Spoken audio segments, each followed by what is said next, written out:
A lot of people sort of don't trust people until they prove they're trustworthy. I think it's much faster to trust people until they prove they're not trustworthy. Now, every once in a while you get a big disappointment that way, but 99 times out of 100 you build relationships much faster and much stronger if you start out assuming people are trustworthy. And then every once in a while you really get bloodied by that, and you think, well, I'm not going to do that again. He said, no. Got to remember the 99 that worked out great. This trust and relationship that people have. I wrote an article 25 years ago for a little business journal called Trust, the Invaluable Asset. And if you got trust, you can do all kinds of things, get through all kinds of problems. If you don't have trust, I don't know how you get anything done. I've been in 2 fights in my life. But what you do in that circumstance is you get back to back and you take care of what's in front of you, and you count on your partner to take care of what's in front of them. You get, how's it going back there? You'll get bloodied.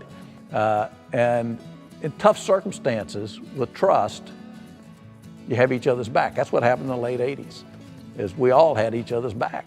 And a lot of people were having to make decisions without a bunch of meetings and consultations and stuff. But with trust, you just take care of what's in front of you and count on your buddies to take care of what's in front of them. Find people that have strengths you don't have and rely on them to help you when you need their strength. Ben and Bob were certainly, we had an interesting experience. We worked together for 40 years. And about the first half of those, maybe a little less, maybe first 15 years, we knew each other, we liked each other, we respected each other, but all 3 of us sort of wished the other 2 were more like me. I wished Ben and Bob were more like me, Ben wished Bob and I were more like him, and Bob wished Ben and I were more like him. And we were using a consultant as we're hiring, particularly execs or college grads, to do some, Myers-Briggs and those kind of tests that people do. And Bob, Ben, and I said, well, why don't we go do that? And so we did. And then he met with each of us individually and met with the 3 of us together. And it was a big aha moment for all 3 of us, I think, where he said, y'all are different, and that's good.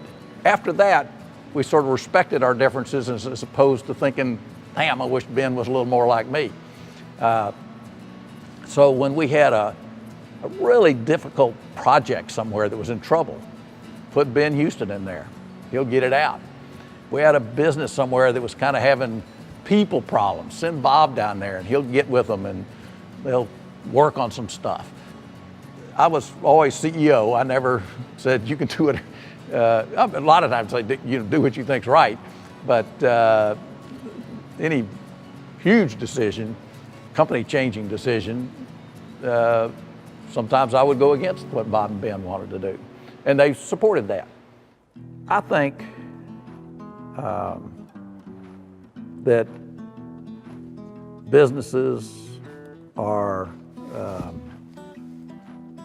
a system, that there's multiple stakeholders in the system.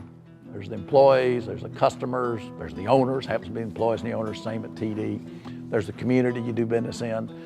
And to only work on many corporations think, my purpose is to make a profit. That's the purpose of business. And I think you can't optimize the system, including profits, by only working on profits. You got to work on profits, but you got to work on employees, you got to work on customers, and I think that includes the community.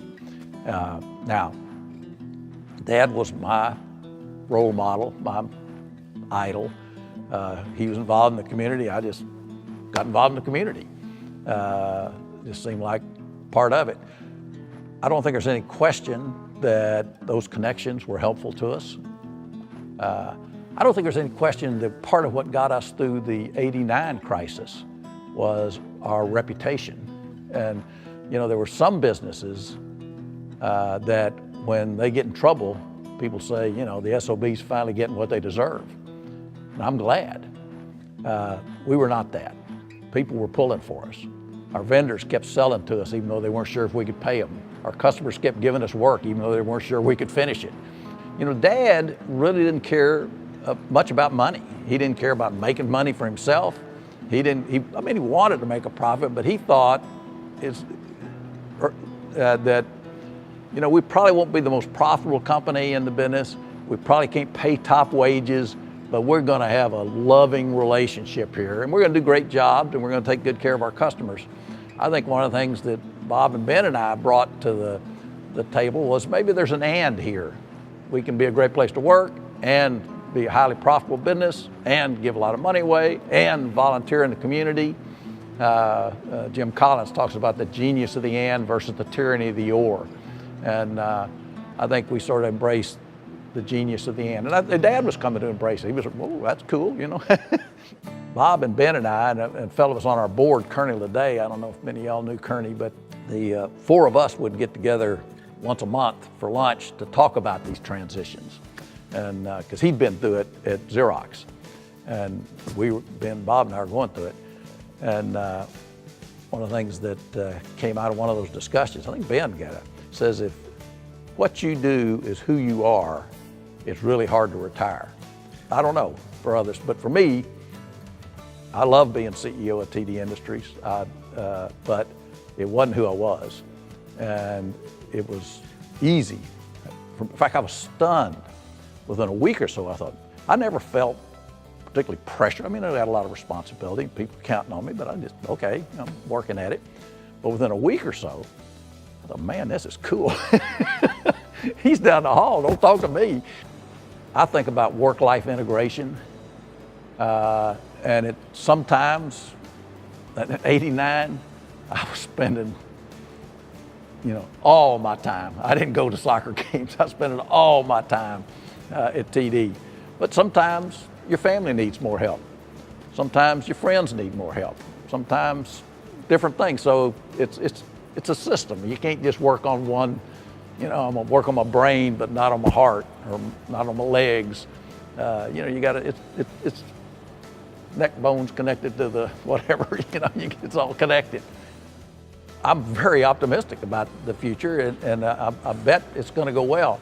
But I'm not, like I say, a week or two after Harold became CEO, I was done. I mean, I was still board chair, and if I could be helpful, I was glad to do it. TD is y'all's kids now. I'm very optimistic about the future of TD. I think it's going to be great, but it's in your hands now.